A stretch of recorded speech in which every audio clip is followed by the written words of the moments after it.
Hey guys, what's up, it's iFlynn here, and today I'm going to be showing you how to play Frost in Warframe. Now, you would think that playing Frost is actually pretty straightforward. You press your 3 to put the bubble around the defense target, then you press your 4, then you press your 2, then you press your 1 to CC all the bad guys. The bad guys. Yes, the bad guys. Not the good guys, not the things, but the bad guys. I almost stuttered there, I don't know why.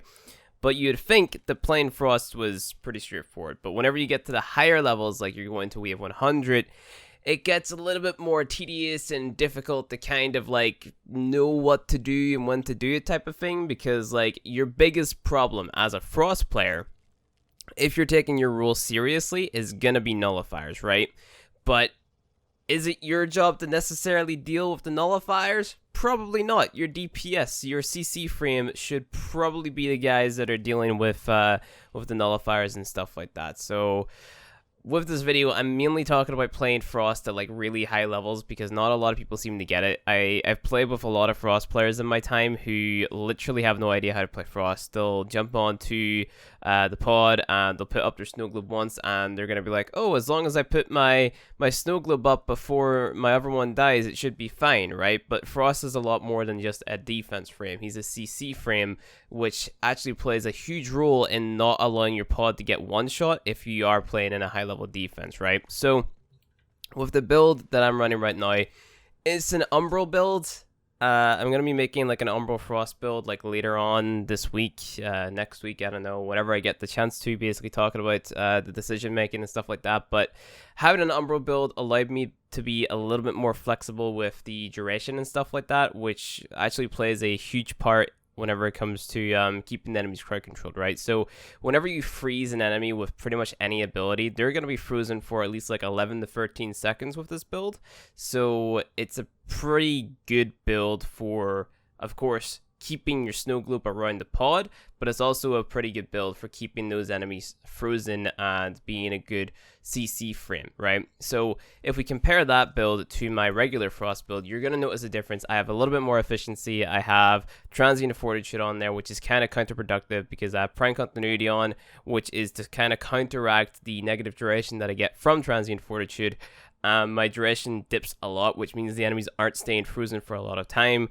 I'm also not able to run the chilling globe augment, which freezes enemies or has a 50% chance to freeze enemies that come into my snow globe, right? So Frost is, like I said, much more than just a defense frame. He's a crowd control frame who has life-saving or run-saving effects on your team if you build them correctly, and that's the point behind my Umbral build. So you can use either of these builds. This is the build that I recommend if you want to have as much health as possible on your snow globe with your basic Frost. But then if you have the max rank Umbral mods, I would recommend going for this build right here, which is, it's got a lot more health. I think it has like 2,000 more health per snow globe. It's got a lot more duration. The only downside here is you have a lot less efficiency, but if you're doing a record run or like a run where you're going into a very high level defense, you're going to have an EV Trinity anyway who's going to have a buttload of power strength, which is going to be able to regen your energy. So your efficiency doesn't matter too much. In fact, if you are playing with a good enough EV trend, you could drop it altogether, but I like having it on just as kind of like a backfire, right? Like, let's say my Trinity dies for whatever reason, then I at least have, you know, one efficiency mod on there which can maybe save the entire run. Like maybe that one cast of Snow Globe, that one cast of Avalanche can stop an enemy from one shot in your pod, right? Because one enemy gets past, you're basically done. It happened to myself and Burn. Burn's another Twitch streamer. We've 97, yeah, it happened to myself and Burn, and we have 97. One enemy got past, one shot the pod. It happened again, and we have 81. One enemy got past, one shot the pod. My Frost was away doing something else, but that's beside the point.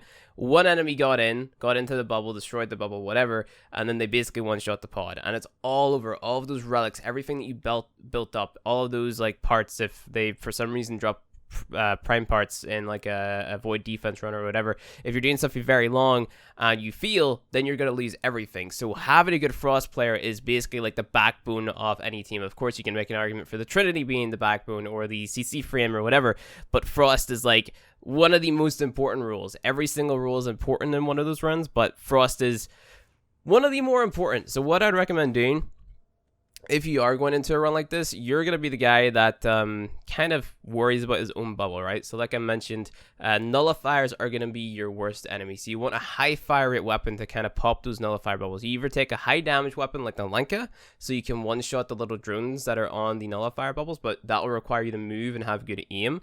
Or you can take a high fire rate weapon, which you can just kind of aim at the nullifier bubbles and then, you know, shred them with that. So like the Sino Gamma Core with anemic agility or something is a very good candidate, because this is going to reduce enemy shields, it's going to give you energy back whenever it procs, and then you also have the high fire rate, and it's a very high status weapon. So if you're doing something like 4 times CP, gas procs on here are awesome. They're insanely good. So yeah, there's that. Maybe even the Comb, high fire rate weapon if you have fire rate mods on. I have a fire rate on my Riven plus status chance, which makes this insane. It has 100% status chance per pellet, which is awesome.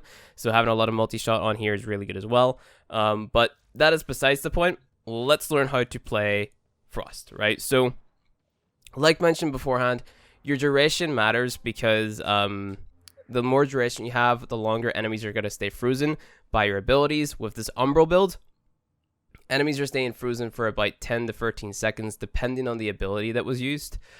So if they get frozen by, let's say, for example, your Chilling Globe, which is 50% chance for the enemy to be frozen when they walk into your Snow Globe, you know, they're going to stay frozen for like 11 seconds. Okay, now that's might not seem like a lot, but in an endurance run, that is more than enough time to kill an ancient healer, kill a nullifier, and just kind of focus on them rather than you know, dealing with those butchers and stuff like that that can effectively one-shot the pod, right? So as a Frost player, keeping your energy up is very important. I probably should have brought Energizing Dash with me. That's another thing. As a Frost player, you want to bring Zeneric, because you want to keep your energy up as much as you can. So bring Zeneric with Energizing Dash, and let your other teammates be healers, have Vazarin on if they want to, maybe Yunari or whatever, something weird like that, because then you can get the Yunari Wisps and build up your damage that way and stuff like that. But, you know, Energizing Dash and Zeneric is going to be your go-to as Frost. And then what you want to be doing is you want to be jumping on top of this pod and then hitting your free, okay? Now, what you're going to notice is you have the Snow Globe, and if you're staying just within this area, this is basically like your safe zone, right? And this is going to be where your team stays in a long-ass endurance run, and they're basically just going to be shooting out from the pod like so. And what you're going to notice is, as the enemies damage your shield or your Snow Globe, you can see that the number is going to go down there in the bottom right-hand corner, just where my health is. So you can keep on casting your Snow Globe to stack the health, and also, like, replenish the health of the already existing Snow Globe, right? So it's basically like absorbing the health off the bubble that you're putting down, and then it makes it harder for the enemies to kill it. So as a Frost player, if you have an EV train in your squad, what you basically want to be doing at the super high levels, I'm talking like wave 30 and up, you want to be constantly spamming your Snow Globe for 2 reasons, right? So the number one reason is obviously protecting the pod. The second reason is the crowd control. If this guy wasn't a derp and standing in that little puddle there, he would be able to run in here, and if I press free, check this guy out, right?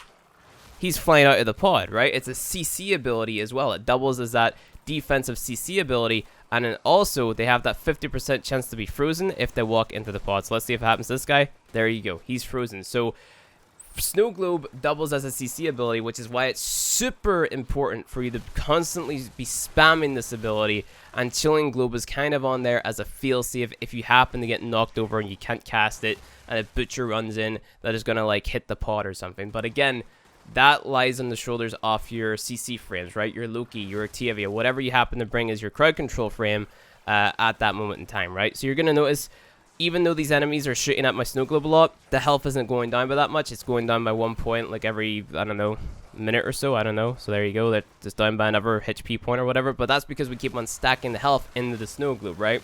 So the more that you cast this, then the more health it's going to have, which is awesome. And again, your biggest enemy is going to be those nullifiers. So what you want to be doing as a Frost player, if they come in the range, just use your Cyanoid Gamma Core to burst down those nullifiers if they get close, so then they don't hit your Snow Globe. Because if they hit your Snow Globe, if their bubble comes into contact with your bubble, it's all over. You have to start from the very beginning. You have to build up your health. So the longer you can keep your Snow Globe up for, the better, okay? On top of that, you also have your fourth ability, which if the enemies have armor, which if you're doing an endurance run, they shouldn't really have, this is going to, with this build, I think we're just 88% of their armor. I think that's the number. Not too sure. Let's go ahead and check. 66%, sorry. That was 88% if you had Transient Fortitude on, sorry. So if you throw Transient Fortitude on this build some way, then, you know, you're going to have 88%. But again, the enemy shouldn't have armor if you're doing a endurance run. You should be running 4 times cruise projection, and then they have no armor whatsoever. And yeah, stuff like that. So spam your free as much as possible. If you need to, hit your 4. What I would do is I would get into the habit of doing 3, 4, 3, 4.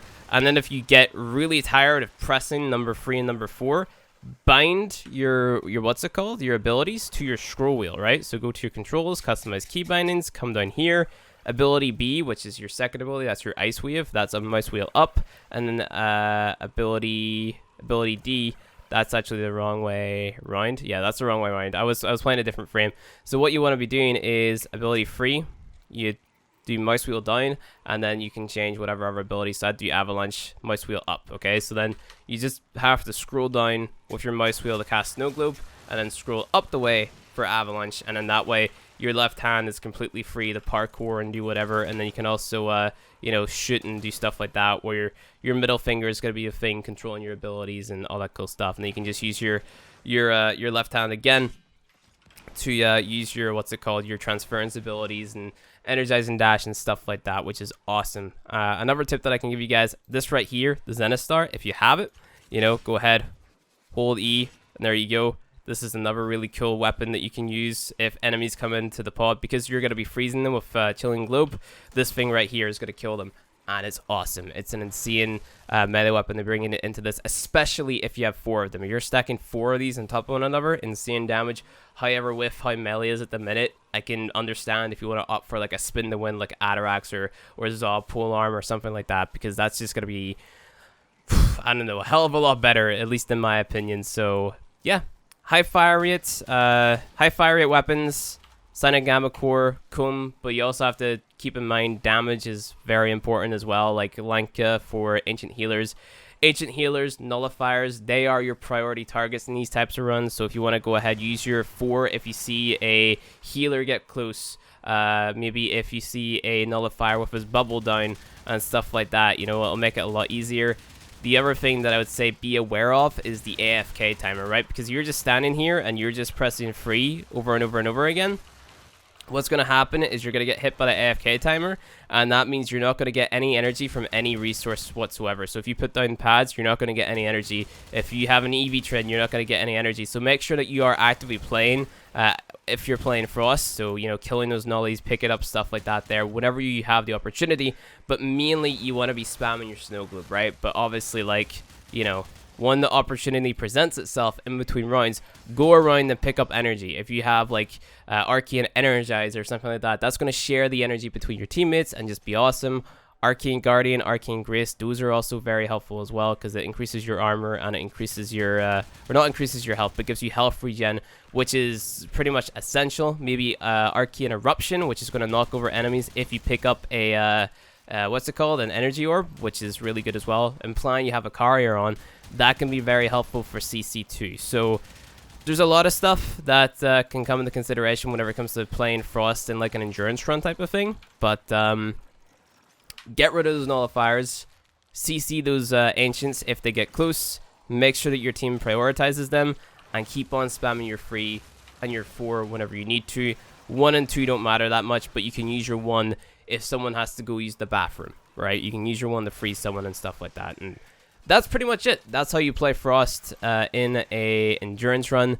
Spam your free. Do nothing but spam your free. Always spam your free. Always, always, always, always. Keep your free up. Do not let your free go down. That's your main job. And other than that, that's pretty much it. That's how you play Frost. So anyway, guys, if you enjoyed this video, go ahead and hit that like button below. If you want to see more Warframe content from me, hit subscribe, and I'll see you guys in the next video.